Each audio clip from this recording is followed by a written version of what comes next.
Attrapez-les tous.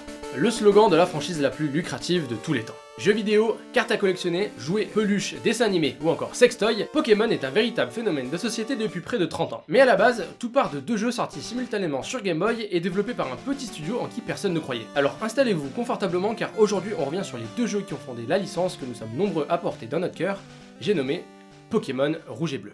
Bon visionnage.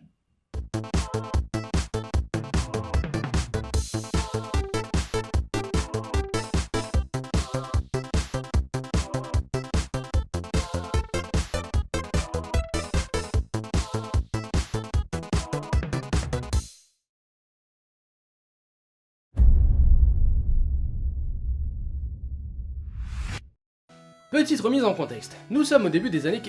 Quoi? Oui, c'est pas Davy. C'est pas Mathéo non plus. Mais y a quoi? Il est là, Davy. Regarde.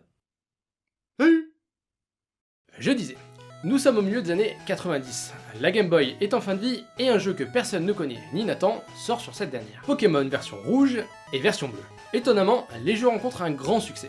Que dis-je, un énorme succès, au point de carrément relancer les ventes de la console qui se fait déjà vieille. Donc, on peut le dire, avec ses 150 créatures, Pokémon Rouge et Bleu sont une véritable prouesse. Mais avec autant de données stockées dans une si petite cartouche, il y a forcément des bugs. Pour vous dire, on parle quand même d'une mémoire capable de stocker maximum 4 mégaoctets. Et pour vous donner un ordre de comparaison, si j'écris pute dans le bloc-notes, ça prend plus de place que ça. Ah non, hein, tu racontes n'importe quoi, j'ai vérifié, ça fait à peine 1 kilooctet. Ah bon? Et si tu l'écris 1000 fois? Ah non, 6 kilooctets. Ok, et si tu l'écris autant de fois que Pokémon s'est fait insulter depuis la sortie de Palworld? Attends. 2 hours later. Putain, 2 Tera. Ah bah voilà! Bref, parmi ces bugs, on retrouve notamment les fameux Pokémon Bugs. Ils se manifestent sous plusieurs formes et dépendent tous du Old Man Glitch, soit littéralement le bug du vieux monsieur. Bizarre. Il suffit de vous rendre à Jadiel et de parler à ce vieux monsieur. Il faut répondre non à sa question afin que ce dernier vous montre comment capturer un Pokémon. Après sa démonstration, envolez-vous vers Cramoisil, puis nagez sur le bord de cette rive. Au bout de quelques secondes, vous devriez tomber sur un Pokémon supérieur au niveau 100. Et étonnamment, vous pouvez même le capturer. Seulement, si vous lui faites gagner un niveau, il retombera immédiatement au niveau 100. Mais ce n'est pas tout, vous pourrez également rencontrer le plus famous de tous, Missingno. Enfin, Pokémon Bug entre guillemets. Puisqu'en réalité, Missingno avait été prévu par les développeurs. Ils l'avaient codé afin que ce dernier apparaisse si le joueur faisait la rencontre d'un Pokémon inexistant. Ce qui rend logique le fait que ce soit le Pokémon Bug le plus courant. C'est un peu le code erreur de base. D'ailleurs, Missingno, ça veut littéralement dire numéro manquant. Et oui, missing numéro. Putain, il est fort ce con.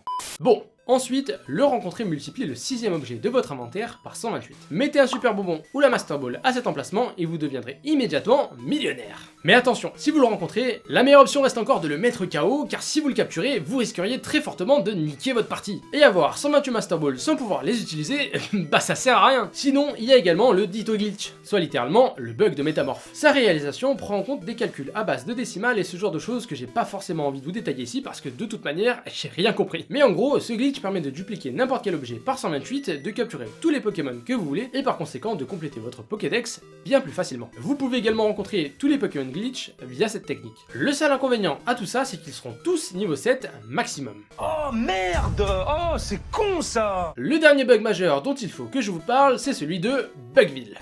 Ouais, ça ressemble à rien. Mais en même temps, c'est dans le titre. Pour entrer dans cette dimension, il faut faire bugger le jeu grâce à l'entrée du Safari. Vous devez commencer par vous placer entre le garde et la porte intérieure. Maintenant, levez-vous et sortez de chez vous, bordel! Attends, c'était pas dans le texte ça. Maintenant, rallumez votre console, sinon ça marchera pas. Bref, quand vous reviendrez, dirigez-vous vers la sortie, comme si vous veniez effectivement de l'extérieur. Bizarrement, le garde vous demandera à nouveau si vous voulez entrer. À partir d'ici, le jeu considérera que vous êtes encore dans le Safari. Il faut donc réaliser 500 pas, à la suite de quoi le garde vous rappellera à l'entrée, et en sortant, vous voilà arrivé à Bugville. En gros, ce qui se passe ici, c'est qu'on a foutu le bordel dans les données du jeu. Et si vous voulez en savoir un peu plus, il y a une vieille vidéo de Lopo qui est disponible en description qui explique le pourquoi du comment en détail. On va dire qu'il s'y connaît un petit peu mieux, parce que ici, notre degré de professionnalisme, c'est plutôt... C'est moche. Du coup, voilà pour les bugs les plus connus de Pokémon Rouge et Bleu. Et maintenant qu'on a vu ça, il faut que je vous parle, non pas d'un bug, mais d'une légende.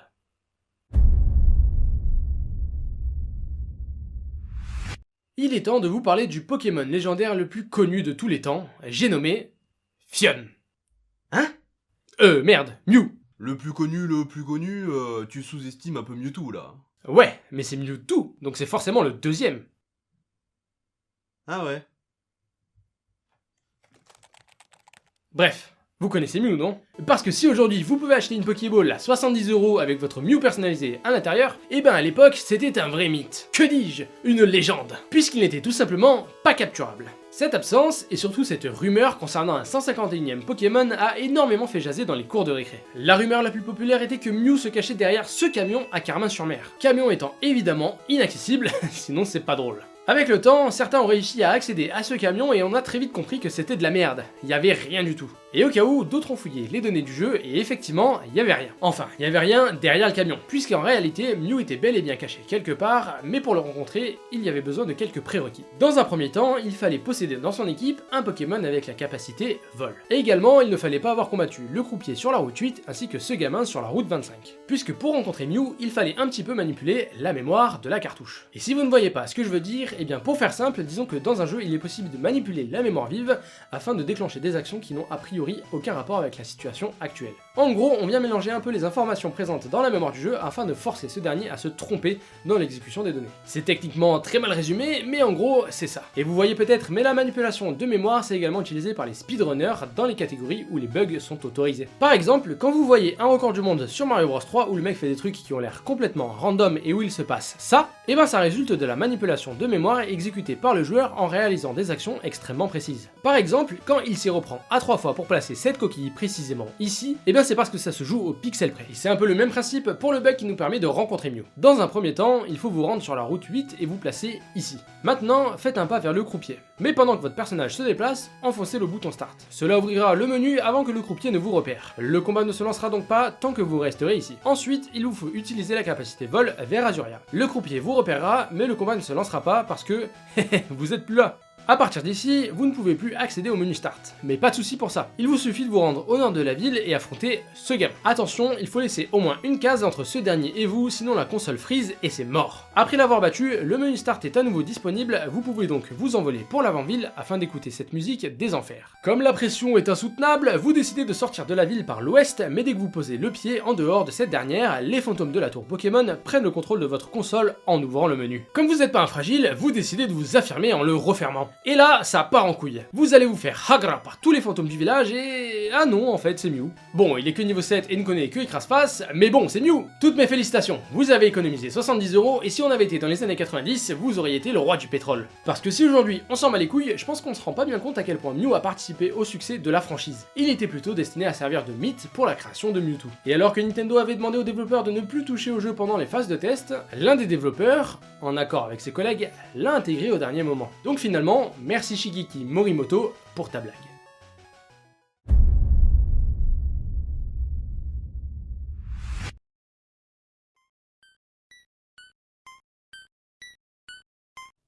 L'avant-ville, aussi mystérieuse qu'intrigante.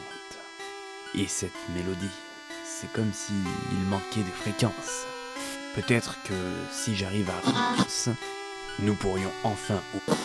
Et si... Oh. Mais... Où sont les fréquences? Et jusqu'au bout.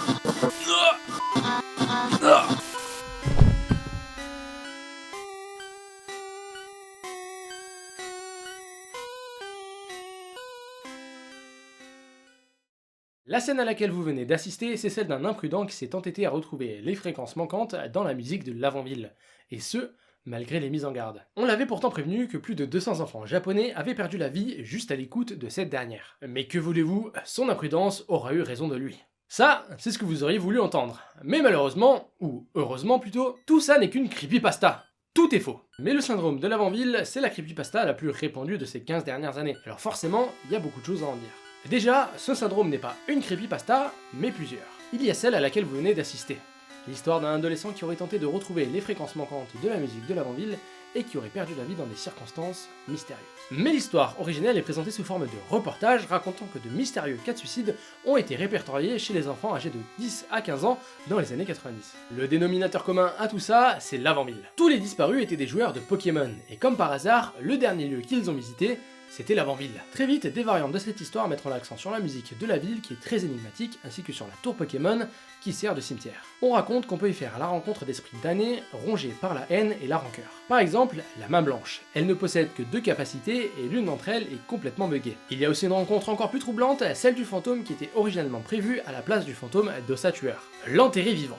Je vous passe les détails flippants, mais en gros ce dernier possède 2 mains blanches ainsi qu'un ectoplasma et un gros tas de morve. Si vous remportez le combat, le jeu freeze, tandis que si vous le perdez, un écran de game over s'affiche avec l'enterré vivant qui dévore votre personnage. Bref, heureusement tout ça c'est que des histoires qu'on se racontait dans la cour de récré pour se faire flipper, et finalement, c'est pas plus mal comme ça.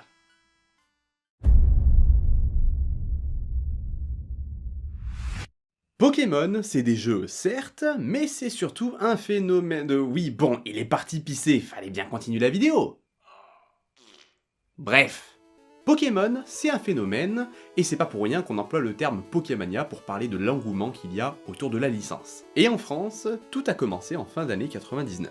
La licence est déjà un franc succès au Japon et en Amérique. L'arrivée de Pokémon en Europe se fait donc en grande pompe, puisque le succès est quasiment assuré. L'anime débute le 5 septembre 99 sur Fox Kids, avant de vite basculer sur TF1 en janvier 2000. Quasiment en même temps, soit le 8 octobre 99, arrivent les 2 premiers jeux de la licence adaptés pour le public occidental, passant de Pokémon version rouge et verte à Pokémon version rouge et bleu. Enfin, ça c'est ce que tout le monde croit, puisqu'en réalité c'est un petit peu plus compliqué que ça. Alors on va reprendre depuis le début. Si en France nous connaissons les versions rouges et bleues suivies de près par la version jaune, ce n'est pas tout à fait le cas du public japonais, puisque eux ont eu le droit dans un premier temps aux versions rouges et vertes en février 96 qui sont les plus buggées. Et pour corriger une partie de ces bugs, sortira en octobre 96 la version bleue. Celle-ci est une amélioration des 2 premières versions puisque des éléments ont été modifiés et des bugs corrigés. Par la suite sortira la Pika version qui par chez nous deviendra la version jaune, mais c'est bel et bien la version complémentaire Pokémon Bleu qui servira de base pour l'arrivée de la licence en Europe sous le nom de Pokémon version rouge et Pokémon version bleue. C'est pour ça que quand vous regardez des vidéos parlant de bugs présents sur ces versions, la personne qui présente le bug précise tout le temps sur quel jeu de quelle région du monde le bug est réalisable, car la version rouge japonaise n'est pas la même que la version rouge européenne. Mais du coup, l'arrivée de Pokémon en Europe déclenche un vrai phénomène de société. Tous les enfants sont fans de Pokémon, tout le monde regarde l'anime, tout le monde veut être le meilleur dresseur, et ça va grandement être renforcé par l'arrivée du jeu de cartes à collectionner à peine un mois après la sortie des jeux. Les cartes vont clairement jouer un rôle majeur dans l'entretien du succès auprès des fans, puisque depuis leur arrivée dans nos contrées, les cartes Pokémon c'est une nouvelle extension tous les 3 mois, contrairement aux jeux qui sont publiés tous les 1 à 2 ans. Et la force de la série, c'est qu'elle joue sur tous les fronts. Que ça soit l'animé, les jeux ou les cartes, il y en a pour tout le monde, et la Pokémania atteindra son pic à la sortie des jeux de la 2e génération. Ces jeux offrent la possibilité d'explorer Johto, la nouvelle région, mais également de revenir à Kanto pour une seconde aventure avec de nouveaux défis à relever. Après ça, la Pokémania se calmera doucement au fil des années, avec des générations 3, 4 et 5 qui, si elles restent très appréciables, ne parviendront pas à recréer la magie des 2 premières. Mais bon, c'est paradoxal quand on pense qu'une deuxième Pokémania encore plus forte est arrivée à l'aube de la 8e génération. Et on va pas se mentir, la 8e génération, c'est un peu de la merde, hein.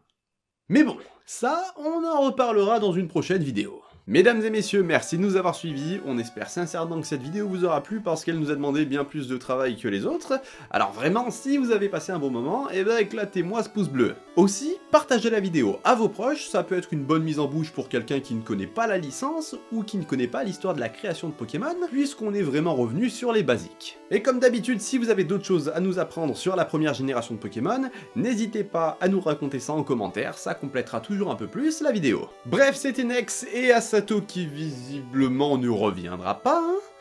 Pour Time to Play, ciao!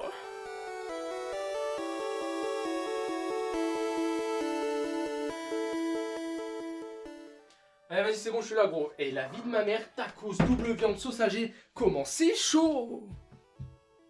Ben, il est où? Oh putain. Eh ça casse les couilles.